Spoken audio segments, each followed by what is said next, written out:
নমস্কাৰ মোৰ নাম দেৱৰাজ প্ৰথমে আপোনালোকক আমাৰ ইউটিউব চেনেললৈ স্বাগতম জনাইছো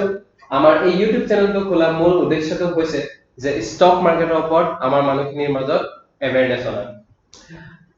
কাৰণ আমাৰ মানুহখিনি এতিয়াও ভাবে যে ষ্টক মাৰ্কেটত ইনভেষ্ট কৰা ষ্টক মাৰ্কেটত ট্ৰেডিং কৰাটো বহুত বেয়া কথা সো এই কনসেপ্টটো ক্লিয়াৰ কৰিবৰ কাৰণে আমি এই ইউটিউব চেনেলটো খুলিছো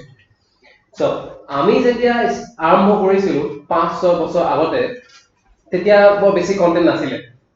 আমি ইংৰাজীতে কন্টেন্ট পাইছিলো কিন্তু বৰ বেছি কন্টেন্ট নাছিলে এতিয়া লাহে লাহে হিন্দী হওক বা বেলেগ ভাষাত হওক বেলেগ ল্যাঙ্গুৱেজত হওক কন্টেন্ট আহি গৈছে কিন্তু আমি আমাৰ ভাষাত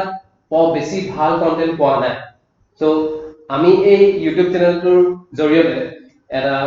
ইজি সহজ সৰল ভাৱে আমি ষ্টক মাৰ্কেটটো ভালদৰে ডেসক্ৰাইব কৰিম বুলি ভাবিছো ডিটেইলছত আমি স্টাডি কৰিম বুলি ভাবিছো সো আমি ষ্টক মাৰ্কেটৰ each and every topic আমি ডিসকাস কৰিম এক্সাম্পল কেনেকে ডিমেট একাউন্ট কি হয় কেনেকে স্টকস বাই কৰে কেনেকে সেল কৰে এনালাইসিস কি বস্তু কেনেকে চাৰ্ট ৰিড কৰে আৰু ট্ৰেডিং আৰু ইনভেস্টিংৰ মাজত ডিফাৰেন্সটো কি সো হেখিনি কথাকে আমি সহজ সৰলকে আমি এই ইউটিউব চেনেলটোত আমি ডিসকাস কৰিম সো আমি ভাবিছো উইকলি এটা আমি ভিডিওকে পাবলিশ কৰিম সো আজিটো অকল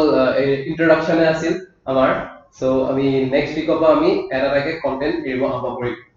সো আপোনালোকে যদি ভাল পাইছে আমি এনেকুৱা ষ্টেপ লোৱাৰ কাৰণে আমাৰ নিজৰ ভাষাত আমি নিজৰ মানুহখিনিৰ বাবে এটা ভাল ইউটিউব চেনেল ক্ৰিয়েট কৰা সো আমাৰ চেনেলটো সাবস্ক্ৰাইব কৰিব ভিডিওটো লাইক কৰিব আৰু আপুনি যদি বিচাৰে আমাৰ বন্ধুবিলাকক আমাৰ ভিডিওটো শ্বেয়াৰ কৰিব নমস্কাৰ